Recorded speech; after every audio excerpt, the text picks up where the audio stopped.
So over to Claire Hodgson from Diversity and Amanda from Ink Arts and loads of other things too. Welcome to you both. Thank you so much for coming. Thank you, Rosie. Thank you for having us. So Amanda, do you want to go first and talk about yourself first, or? Yeah, let me just, yes, 5 minutes on me. So, in a nutshell, my professional skills have been shaped mostly by the BBC, mostly, I'd say equally spread between journalism. I have been a TV journalist, a radio journalist, news producer, programme producer, arts, programme ideas maker, moved across into education to develop campaigns. So I used to say, I got very good at making people get up off the sofa and do stuff. So big UK-wide public participation, large-scale campaigns. I won't say what happened next because that's part of our conversation, but I left the BBC in 2011, I think, moved into communications. So the things that have been running through my career have been about speaking to people in the way that they need to hear it, or the stuff I need to communicate, and action, a call to action, a call to arms, whether that's a comms campaign or an actual physical campaign or a news piece. That's my professional trajectory. I started in Arts last year, and my personal background is about, I always say I'm the 5th child of 6 or the 10th child of 11, depending on whether you include the half siblings. Working class, East London raised, both parents still alive, and I hope I bring to a space not just my expertise, but that perspective of class, gender, ethnicity, which I think informs how and what I say in the space and relate to other people, I hope. That's me in a nutshell. And you are? Thank you, Amanda. Yes, so I'll start with the personal to pick up from Amanda. I've got one daughter. I live in Dorset. I also come from working class background in Brighton.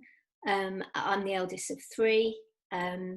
Both my brother and sister also work in the arts because we all went to dancing lessons after school growing up, which gave us all a career. I had an academic career first. I was an academic in my 20s and 30s. And then 15 years ago, I set up Diversity, which is about diversity and inclusion, because I felt that the work I was doing, it was in the big London urban university, but I felt that I wasn't making as much change as I could be. I've always been interested in and involved in social justice work, and so I set up Diversity, and we began as an organisation which I was the only employee, and there's now 14 of us working for the company. And we did, in the Southwest, we did the opening ceremony for the sailing and windsurfing events for the Olympics, and out of that we also grew another company, which is Extraordinary Bodies, which is the UK's only integrated circus company of disabled and non-disabled circus artists. And we tour nationally and internationally with that company. And so my day-to-day job is running both companies, but I'm an artist. I'm a circus director, a theatre director, a dance person, and a performer sometimes. So when this all kicked off, what was really bizarre is I just finished performing at Bristol Old Vic in a show about my menopause with 5 other women and my mum. And so March the 10th, I was sort of hugging 200 women a night on stage after the show and dancing with them. And then, a week later, you all know what happened, but it was a very bizarre lead-in because we'd been performing at Bristol Old Vic and the Barbican. in rooms of hundreds of people, and then very suddenly life has become very different. What Amanda and me are going to do is actually interview each other with a few questions. And we hope that in those answers, some of the things about leadership and inclusion will come out. And of course, I want to ditch all of it now and talk about menopause, just saying, but we'll have that conversation another day. But you just did what I know I do, and so many people around this room, virtual room, do. You just rattled off a multi-headed level of expertise as though it's a normal. And you also buried in your awesome doing everything at the same time space, you also kind of buried in there change, narratives around change. And I want to tease those out because that's so to the point now. And I would say, I want to understand what you've learned about the end of organizations and beginning of organizations, how organizations come to a demise. We're all in a space where, if we're wise, we have to look at, is it the end? What does that look like? What does change look like? I want to ask you about that in your experience of change. Yeah. I think being the founder of an organisation, and I think quite a few people in the room are in that position as well, is that you have a particular relationship with an organisation. Although I've felt equally powerfully connected and loyal to organisations I've worked for as well. And the ending, I mean, during this period of time, not for the first time in Diversity's histories, I've wondered, since March, I've wondered whether we will end. Of course I have. And I felt fearful.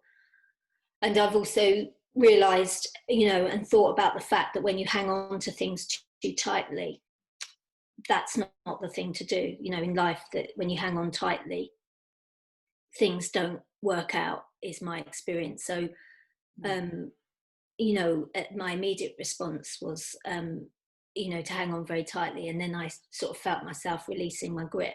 And I had a chat with my mum, probably around May, and said, Mum, I don't know,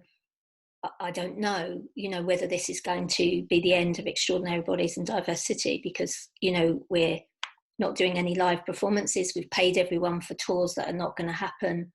I don't know when we can perform live again. We work with clinically vulnerable audiences, communities, and performers. This is a sort of matrix I don't know if I can make work, And my mum was actually brilliant. She just said, you just got to think back to all the times in your life before when you've changed, direction, and you've done it lots of times already. You've just got to remember them. And so the thing about ending is, I've been thinking a lot and talking with Jamie, who's the co-artistic director of Diversity, is, do we have purpose? Do we have purpose if we can't be live? Do we still have a point? And that's the discussion we've been having. Do we have purpose? Because I suppose in the arts, what I've often observed is that, and I've worked with the Arts Council quite a bit, is that often organisations are being bailed out without anyone asking whether they should actually exist. It's just taken as a given that when people get into trouble, we bail them out without examining about, do they still, everything ends. And organisations, we never have the conversation about when they should end, or indeed whether they should merge, or whether they should join forces with someone else. And so the conversations that have been the best ones I've had during this time are actually, should we end? Should we do something else? What is our purpose in this time? And also, is there another organisation or organisations that we should be literally merging with? Because my sense is that, and I think Plymouth knows this instinctively, is this is no time for empire building, or indeed shoring up islands. It's about working in different ways. And so, yeah, that's a quite wide answer to. I feel like it's exciting though. I feel like that's kind of dangerous, really radical, kind of scary. I find all of that exciting because I don't think I've ever had a conversation about here we are at the cusp of the end of an art form, for example. Should we just let it go? And I'm not saying that this conversation is about an art form, but you can put yourself at the cusp of various places in history and go, oh my goodness, did those people realize that that was a watershed? Did they realize that that was a moment of change? And I think we're all very aware that this is a moment of change. We're not usually having the conversation about, in that change, is there also end? If there is end, what does that look like? And is it necessarily negative? So I find that exciting when you say, do we have purpose? And I think it links back to diversity for me, because the conversation we never have about diversity is that some people have got to give up power for things to change. You can't just keep adding people in. Some people have actually got to give up power. Yes. And that is a very uncomfortable place for anyone to be. And if the arts in this country is going to change to be more participatory and inclusive, then also some organisations will need to end because they take too much of the resources. That would be one perspective. I feel like I've got a very, very active and possibly contrary response to change and redundancy.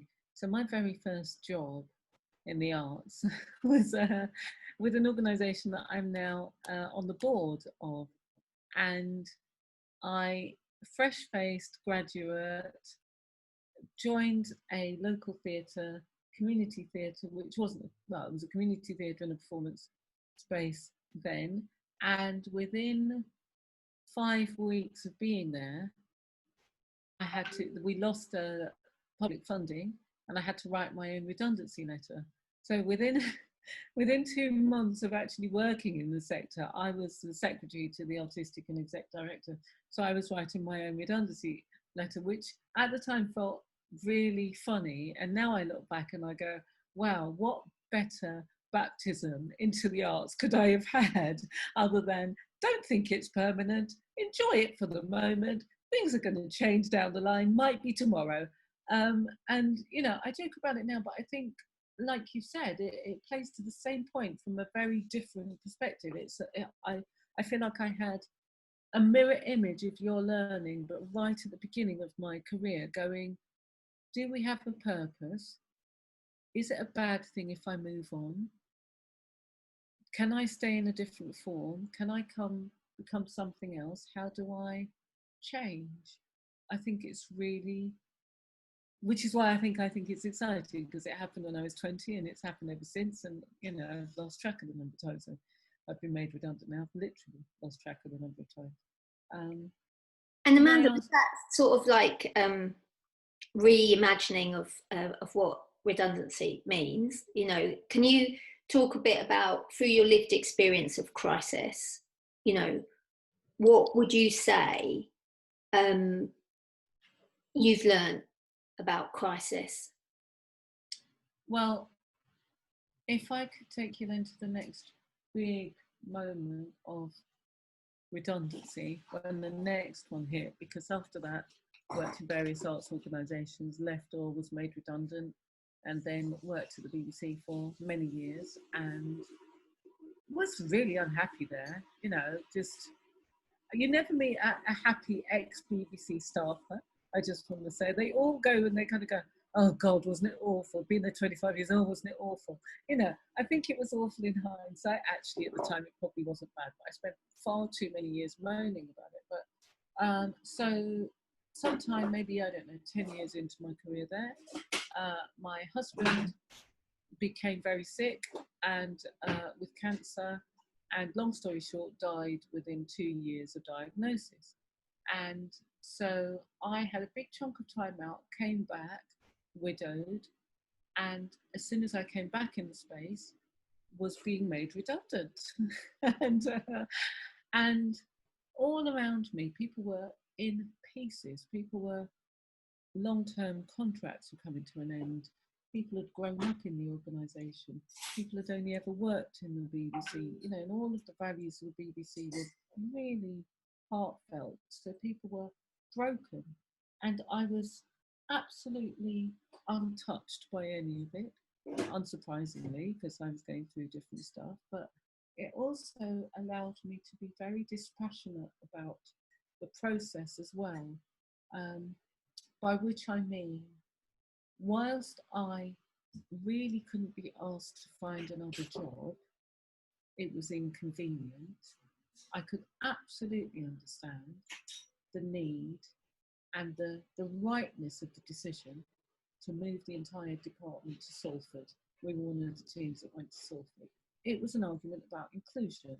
It was about change to make positive benefit to the whole of the country. Why should London have 2/3, if not more, of the programming budget and talent and teams when we could have worked remotely, when we could have been based in the Midlands? They moved all of us, well, anyone who wanted to, went to Salford. I went, no, thank you. But that was the biggest thing, because I was in my own personal crisis and the organisational crisis didn't touch me. I was able to be a bit dispassionate about the change process and go, is that a good idea? Yes. Are they doing it properly? I think more than anyone else, and I've spoken to many people since, weirdly, I was very able to see that the processes that they put in place to support people out were first class. And that's an irony to me, that I can moan all I like about the BBC, but the redundancy process was brilliant. The personal counselling support they gave you, the opportunities for training and development they gave you, the secondments and sabbaticals that they built in for you to try something else safely while you still had a role. There were some really good, clear steps that I've taken on and gone, when I'm moving people on, I absolutely make sure not only that whole Kubler-Ross curve is paid attention to, not just that, not give people that space, but also build the processes that support people's exit or change. So, you know, with shorthand, I go, death is not the end, it's not the end. Change is the process. How can we make that change real? And that sounds so Pollyannish, and I know people kind of go, God, it's all right for you. You didn't feel it. But I would say, actually, I was going through my own personal thing. I was going through death, the biggest change of all, at the same time. And the lessons were absolutely the same. So it was very interesting to me that the crisis was personal and organisational, but I could see with clarity the one because I was in the other one. Does that make sense? Yeah, I mean, I think the personal and the political in this moment is really intertwined. Yeah. And I often have felt in the last 6 months that I would like to make more clear the political and the personal, because I think, you know, I would like to repeat over and over again in many meetings, there has been no childcare for 6 months. There has been no childcare for 6 months. There has been no childcare for 6 months. Anyone who's appearing on the screen has got some sort of season of hell going on around them. So, you know, people being able to concentrate and think has been really difficult in this time. So tell us more about that, because that is about making inclusive workplaces. And from a leadership perspective, what do you think that looks like in a crisis, particularly? What does inclusive power and leadership look like in crisis? I think the situation that we have been in diversity, which is that we have the organisation's equally led by 4 people, which I don't know whether it's completely clear from outside, but that's the case. There's 4 of us who lead the organisation. 2 of us are artistic directors, got an executive director, and the finance manager, and we're all in equal power with each other. And I suppose the fact is that because there's 4 of us, sharing equally what happens and taking responsibility. And I would say beyond that, the rest of the structure is completely flat with the other 10 people. So, and we have a very small pay scale between, we have a pay scale that's 15, might be 14 grand between the person who earns the most and the person who earns the least. And so the thing that happens there is that, because for me, as soon as I had my daughter, I thought to myself, well, I can't be a leader on my own, because I know that I will always step out if I need to. So both the circus company I run with another artistic director and diversity, because I always knew that I needed to have someone who would carry on if I wasn't able to be there. And that just became really obvious to me. And as time is going on, normal things have happened, like my dad's died or my mum's needed my support. And so in times of crisis that we all go through, I've been grateful that I'm in a shared leadership position, and particularly now, because I feel that, practically it's been very hard to work, and that for lots and lots of people for different reasons. And I use childcare as an example, but no one is working in very ideal conditions at the moment. And that may be in terms of mental health, or it may be because you've got no one to look after your kid. But I think the more that we share leadership, the remarkable thing to me was that as soon as I shared leadership, the company became, not remarkable, but the company became far more successful. And when we diversified our board fully in terms of ethnicity, gender and disability, we quadrupled our turnover. I mean, these things have very profound results because, yeah. I just find it so incredible when the evidence base is so very clear. I just want to contrast that with the conversation I had just this morning, where, with a laugh, somebody said to me, "Oh, a job share at chief exec level. Oh, that would be a bit hairy. 3 leaders." And I was like, "Yeah, 3 leaders. That's a thing. That's possible." And we have the narrative of increased inclusivity makes for more productivity. Everywhere you go, across every sector, there is very clear evidence that it's true. And yet we often get to a place, don't we, where we go, "Oh, what can we do to make it more diverse? What can we do?" Because obviously we can't change this, the bit at the top. It's just incredible to me. I think I want to ask you a question about, how do we make that message even clearer? If it's not clear and present, how do we make people really bloody understand that the outcome is positive? Quadruple, that's amazing. Yeah, I mean, I think if people want to read a book called Rebel Ideas by Matthew Syed, which is it gives you the science behind diversity if you're not convinced on other levels, but it's around cognitive diversity. I suppose we need to keep giving people examples, but it's also, someone was saying to me this week about, they were saying, "Oh yes, of course," they worked in a drama school, and they were saying, "Yes, oh, the challenge of diversity." And I was thinking, oh dear, what's the challenge? What's the challenge? So if you fully make your organisation representative of the population, which is all people are being asked. Yeah. And remember also, I always think to myself, where does the money come from that pays my salary and everyone else in the organisation? It's public money. It's the person buying the lottery ticket in front of me in the news. I think the challenge lies in homogenous thinking and being a useful, productive route to creativity. Actually, I think that's the real challenge. If you think the same all the time and forever, how can you possibly hope to create something new and fresh and original? Makes absolutely no sense to me. I mean, in terms of, for me, the next challenge is, in terms of our organisation particularly, is around race and around age. I think that our age, we haven't got enough younger people in decision-making positions. And I think that if we don't sort that out, and also in terms of our organisation, our freelancers are representative in terms of ethnicity, and so is our board, but not enough in our core team. Mm-hmm. And so, and those things, unless we work now and make the changes now, our organisation won't thrive. And I suppose what I'd like to ask you, Amanda, is what should the arts stop doing around inclusion that it has been doing that you think is pretty ineffective? The thing that I would love to see end is treating it like another project.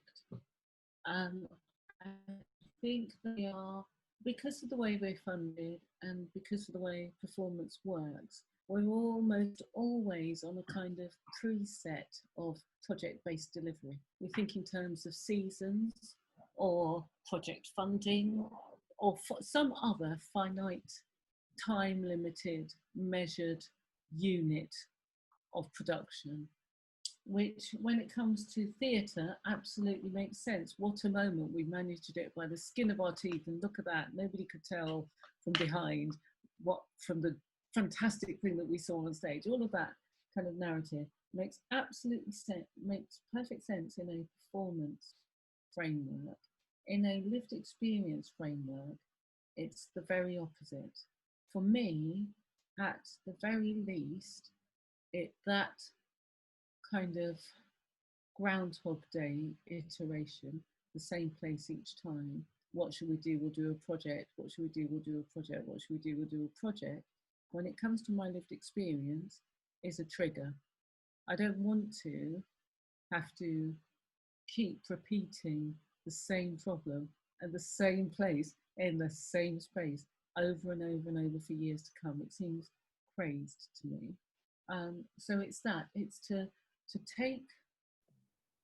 take the approach of, I often look at, and people always kind of shudder with horror, the traditional, the very traditional, old-fashioned traditional mindset of Chinese politics, which, bear with me, their leaders traditionally don't look at their terms of office, don't look at their terms of government, look at their country in terms of the next 100 years.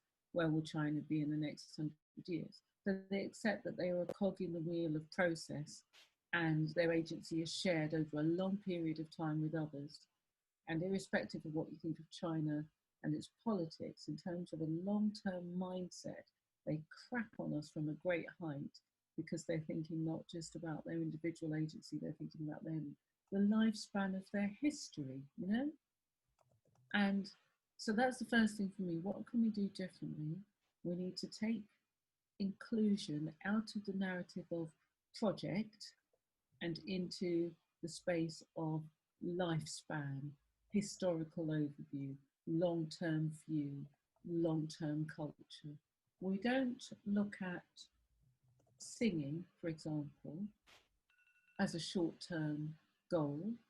We look at singing as a cultural process that we've engaged in since the dawn of time, and technology has enabled us to share it differently, to engage differently, and do it differently. But we all adhere to and understand the amazing value of singing. I want the sector and the wider society to stop thinking about inclusion as a kind of a problem, an issue to be solved, and an issue that's solved by an application of a project, because it's a long-term cultural change. That's an overview.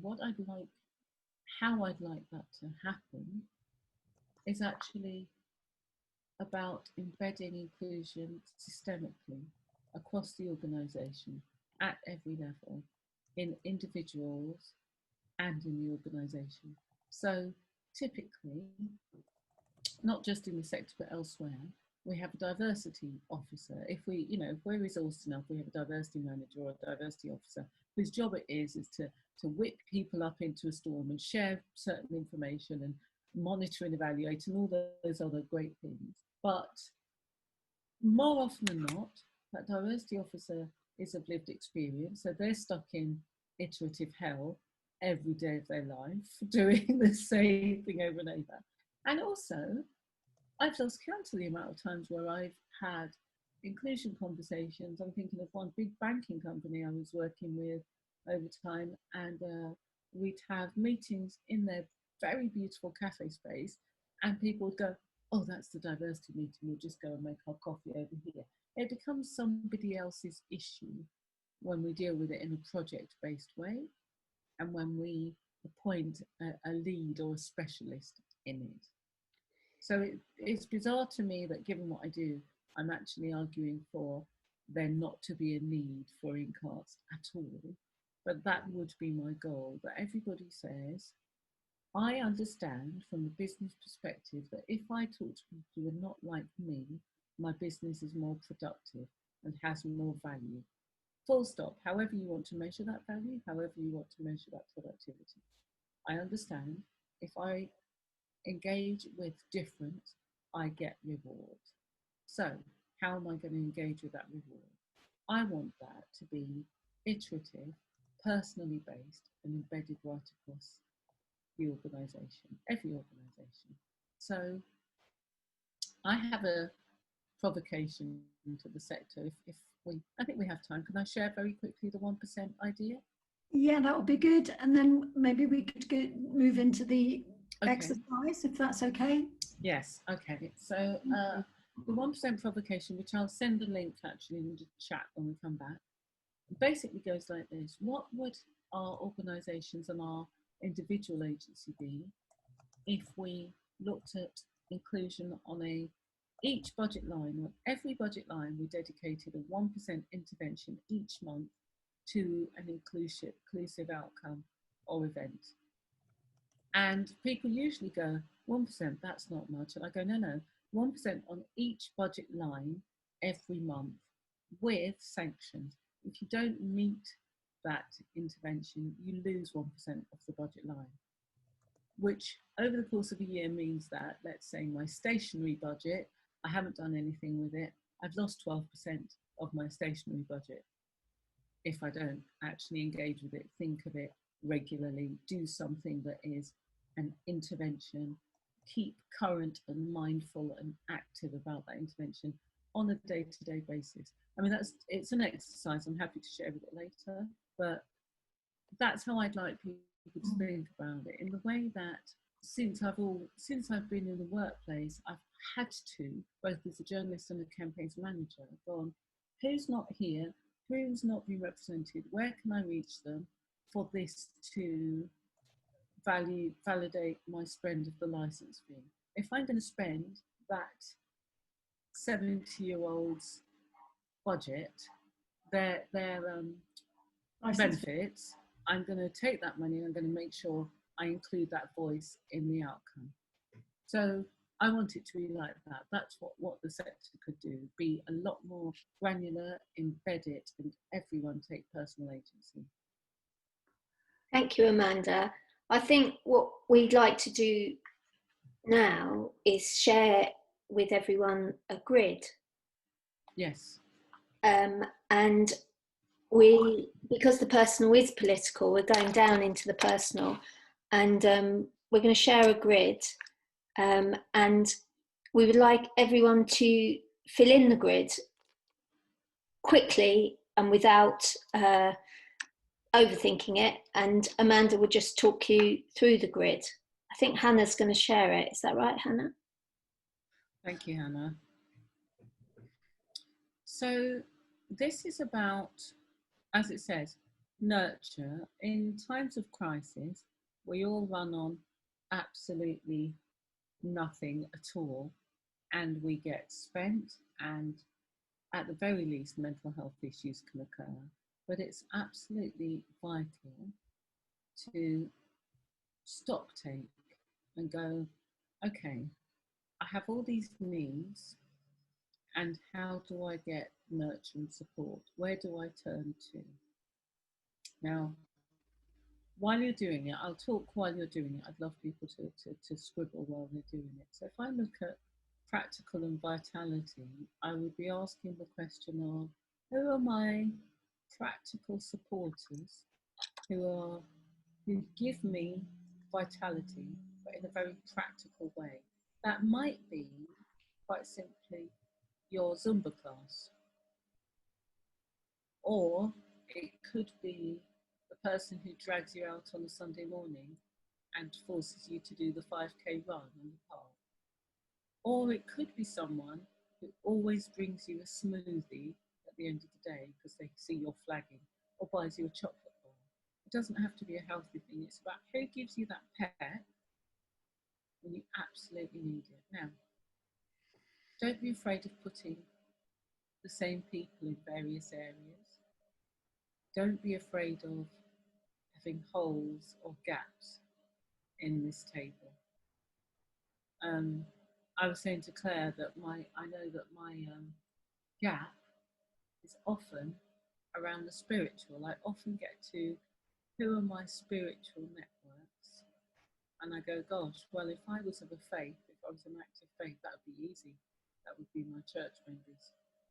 But actually, I'm not. So I don't have that. Who gives me spiritual support in terms of money and finances? That seems like a crazy question.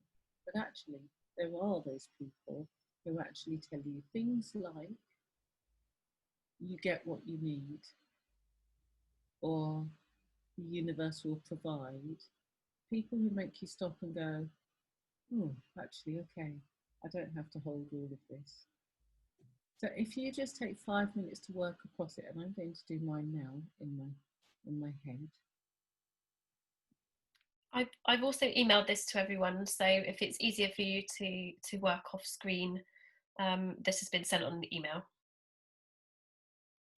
I wonder if this is a time to sort of quietly do this and then come back together in 5 minutes or so and go into the breakouts from that. Would that be good? Yes, that work, but do it and take it into the breakout rooms, because we're going to talk about it. We will be back on it in 5 minutes, which is 14:58, nearly 3 o'clock.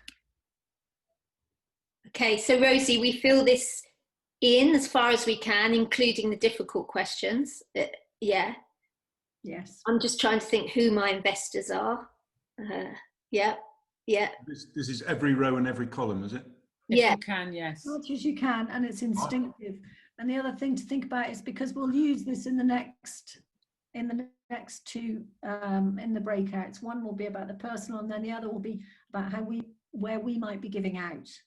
So it is it's not easy. I'm going to do as much as I can. Okay, so we take 5 minutes to do that and then we rejoin, Rosie. Yes, please, Claire.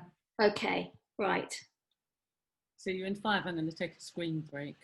Okay.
Can I ask a question? Are we doing this from a personal or purely corporate point of view? Because I mean, there's things there about money advice. Who am I accountable to? Well, myself only, really. I'd be accountable to my board and my treasurer if we're talking work. So do you want me to sort of do it with a personal head on or a work head?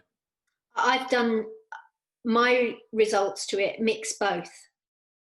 I mention both, you know, my immediate family and in some of my categories, and I mention my board. Yeah. Yes, it's all mixed up, I would say. It's both personal and professional. Because, of course, I do talk endlessly about my professional life to quite a lot of people in my personal life, which I think they wish that was different.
Oops.